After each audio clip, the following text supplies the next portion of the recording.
신약성경 204쪽 민수기 6장 22절로 마지막 27절까지의 말씀, 저와 여러분 한 절씩 교독하겠습니다.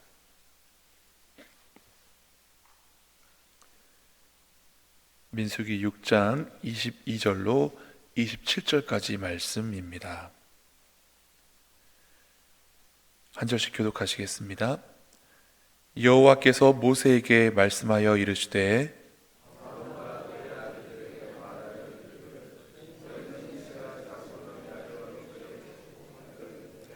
여호와는 내게 복을 주시고 너를 지키시기를 원하며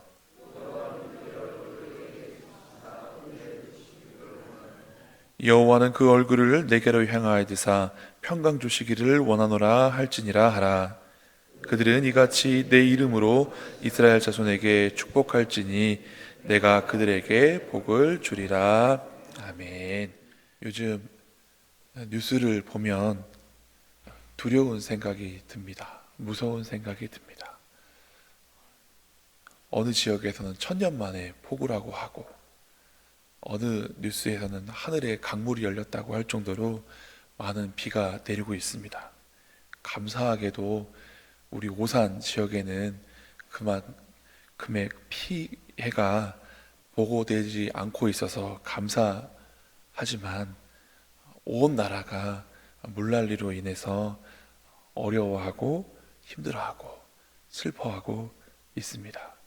그리고 경제도 정치도 우리가 한순간도 하나님 보호하심이 없으면 이 나라가 어떻게 지탱이 되고 나아갈 수 있을까라는 그런 생각이 드는 요즘입니다.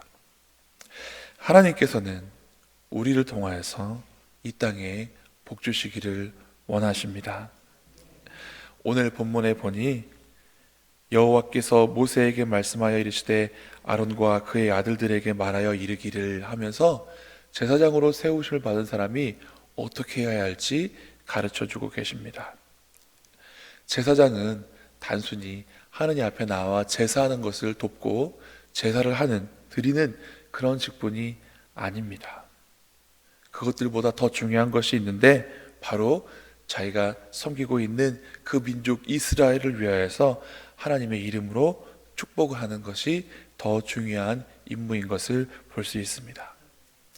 하나님께서 아브라함을 택하실 때도 이렇게 말씀하셨습니다. 내가 너로 복의 근원이 되게 하겠다 말씀하셨습니다.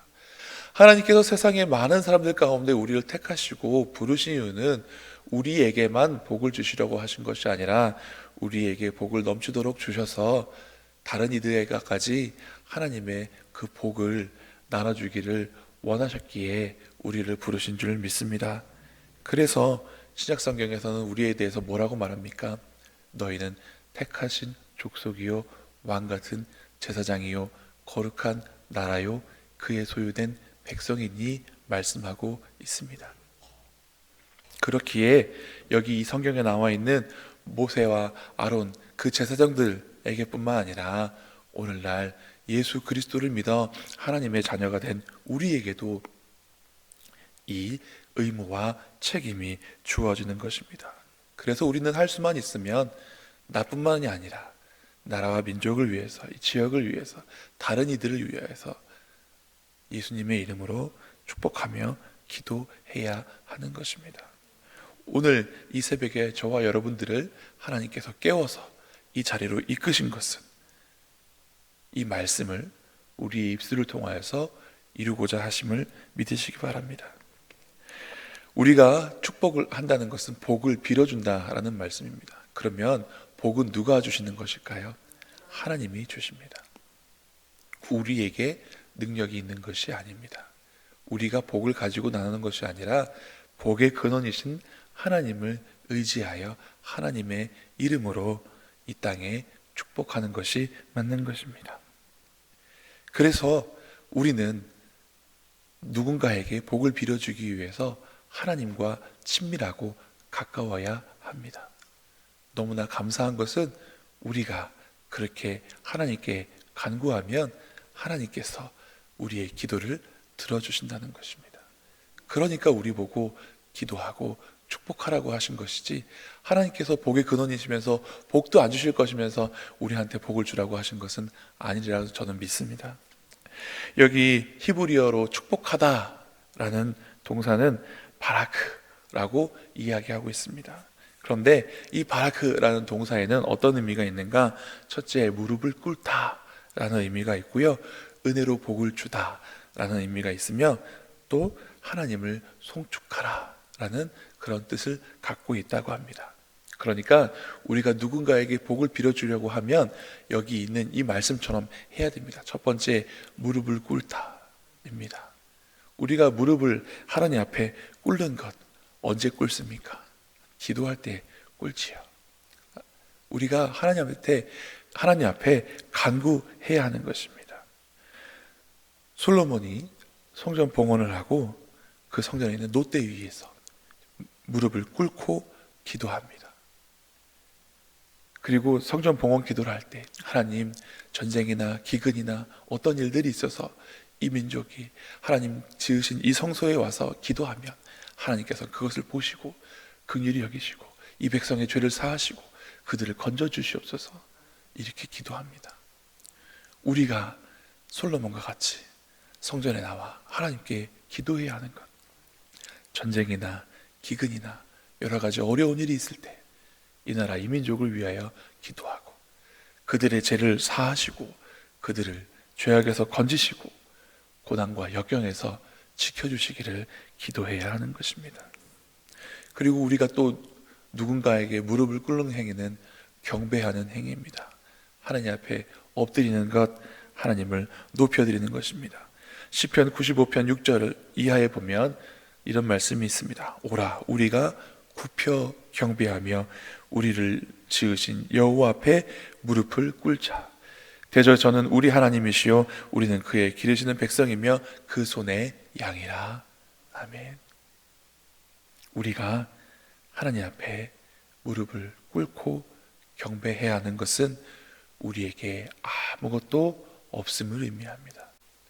나는 아무것도 할 수 없고 나는 아무것도 줄 수 없기에 크신 하나님께서, 우리의 목자 되신 하나님께서, 우리의 아버지 되신 하나님께서 친히 행하시기를 간구하는 그런 행위가 되는 것입니다.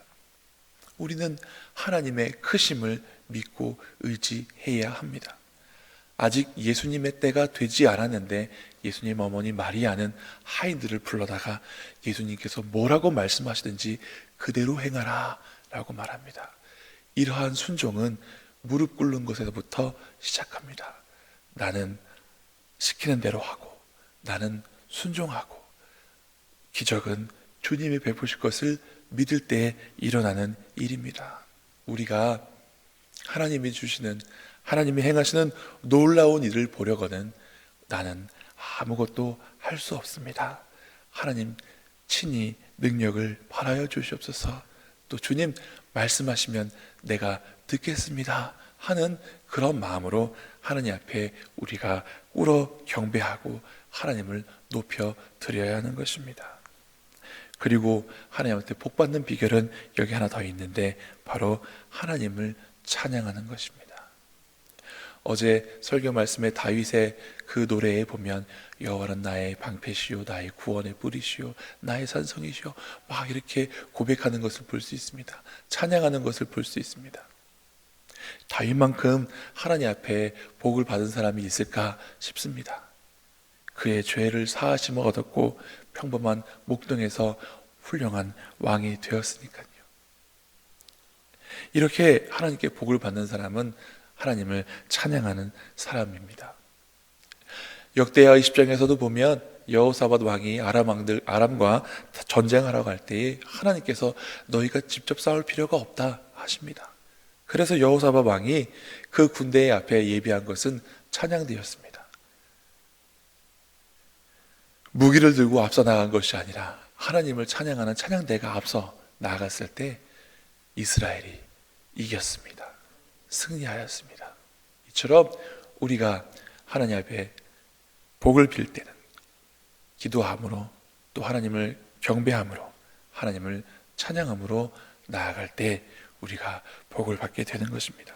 그러면 하나님께서 주시는 복이 무엇인가 오늘 말씀을 통해서 구체적으로 한번 살펴보겠습니다. 24절 말씀 같이 읽겠습니다. 여호와는 내게 복을 주시고 너를 지키시기를 원하며. 아멘. 복의 근원은 다시 한번 말씀드리지만 하나님이십니다. 하나님께서 복을 주시고 지키시기 원한다 말씀하십니다.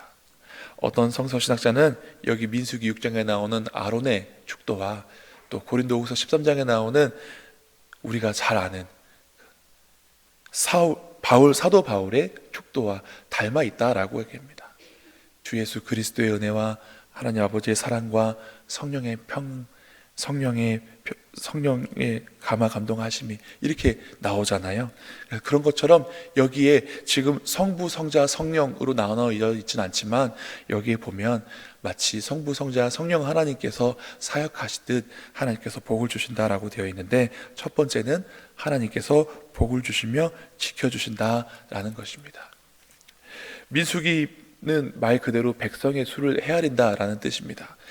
이집트 땅에서 나온, 애굽 땅에서 나온 이스라엘 백성이 하나님의 약속의 땅에 가기 전에 인구를 계수하고 싸움에 나갈 만한 사람들을 숫자를 세어서 하나님 정복하라고 하신 그 땅을 나아가기 전에 행한 일들이 기록이 되어 있습니다. 그런데 안타까운 것은 바로 그 땅으로 들어가는 것이 아니라 그들의 불순종으로 말미암아 40년 동안 광야 생활을 합니다. 여러분, 우리가 세상을 살아갈 때 광야 같은 세상을 살아간다라고 이야기하지 않습니까? 이 광야 같은 세상을 살아가는 데 있어서 가장 필요한 것이 무엇이겠습니까? 바로 하나님의 보호하심입니다.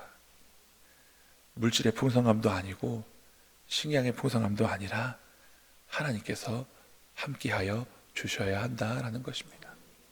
하나님께서 함께해 주시면 반석에서도 샘물이 납니다.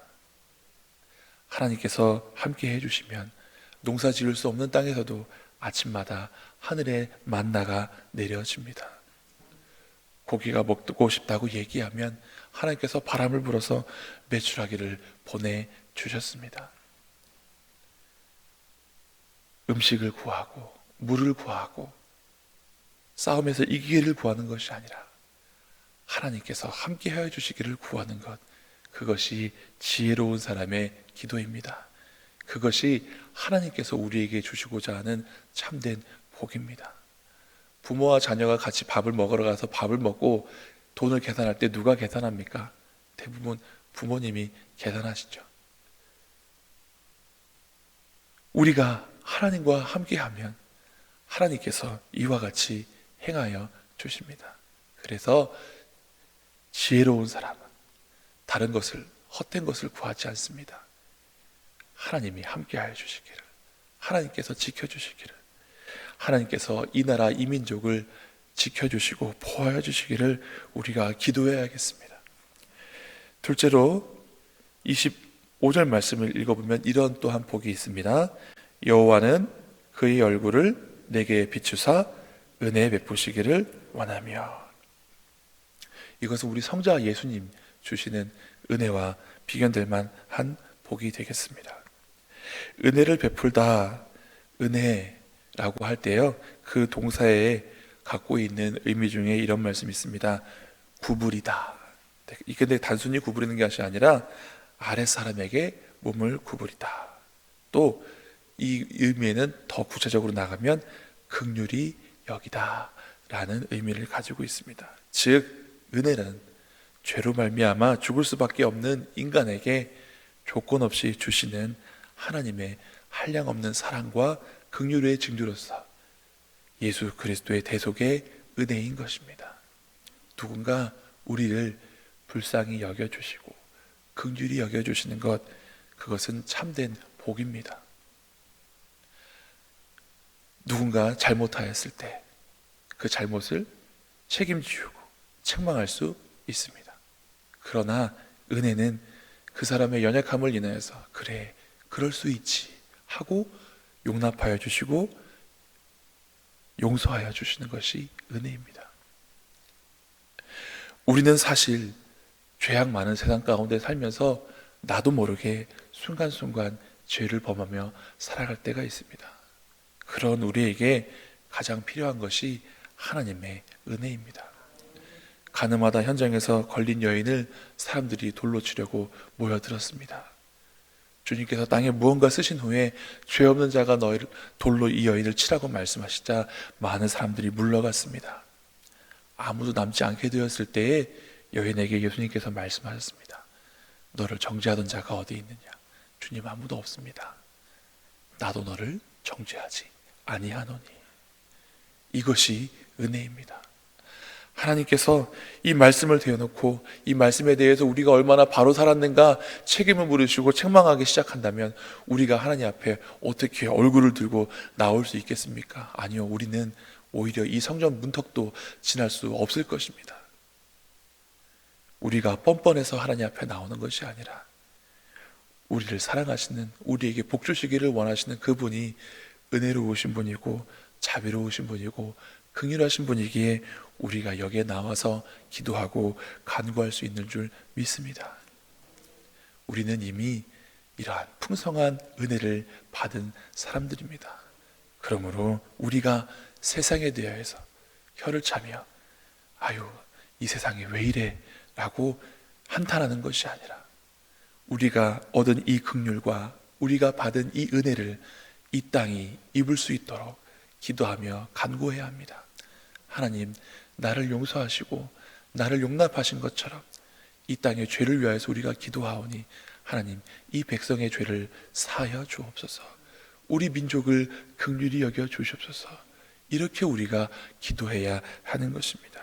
그리고 세 번째로 성령 하나님께서 주시는 평강입니다. 26절 말씀 같이 읽겠습니다. 여호와는 그 얼굴을 내게로 향하여 드사 평강 주시기를 원하노라 할지니라. 아멘. 평강 주시기를 원하노라. 평강은 성령 하나님이 주시는 복입니다. 그 얼굴을 내게로 향하여 드사, 하나님께서 우리를 어떻게 하십니까? 바라봐 주십니다. 그런데 이 단어에는 어떤 의미가 있는가? 열정적으로 계속해서 주시하여 보다라는 의미가 있습니다. 결과적으로 지속적으로 관심과 사랑을 베풀어 주십니다. 어린 자녀를 밖에 내놓으면 어떻게 됩니까? 자연스럽게 그 아이를 향하게 됩니다. 부모의 관심이, 부모의 마음이 그 아이를 향하여 가게 됩니다. 놀이터에서 마음껏 놀게 해놓은 상태에서도 혹 무슨 소리가 나면 내 아이가 넘어진 것은 아닌가 뒤돌아보게 되는 것이 정상입니다. 이것이 하나님이 우리를 바라봐 주시는 것과 같은 그런 바라봄입니다. 여기에서 평강 주시기를 원하노라 할 때 이 평강은 샬롬입니다. 행복을 뜻할 수 있고 안전하다는 의미도 있고 건강이라는 의미도 있고 번창하다라는 의미가 있습니다. 하나님께서 주시는 건강과 행복, 안전, 이런 것 가운데 우리가 평화로움, 평안함을 누릴 수 있는 것입니다. 그것은 성령님께서 함께 해주실 때 가능합니다. 상황이 편안하고 아무 일이 없어서 평안한 것이 아니라 믿는 사람들은 주님께서 함께 해주심을 믿기 때문에 힘들고 어려운 순간에도 평안한 것입니다. 편안한 침대에서 잠을 잘 수도 있겠지만 마음 편히 자는 것은 그렇다고 되는 것이 아닙니다. 정말로 평안한 것은 누군가 우리를 안전하게 지켜주고 보호하여 주시고 함께 해주신다는 이런 확신이 들 때 가능한 것입니다.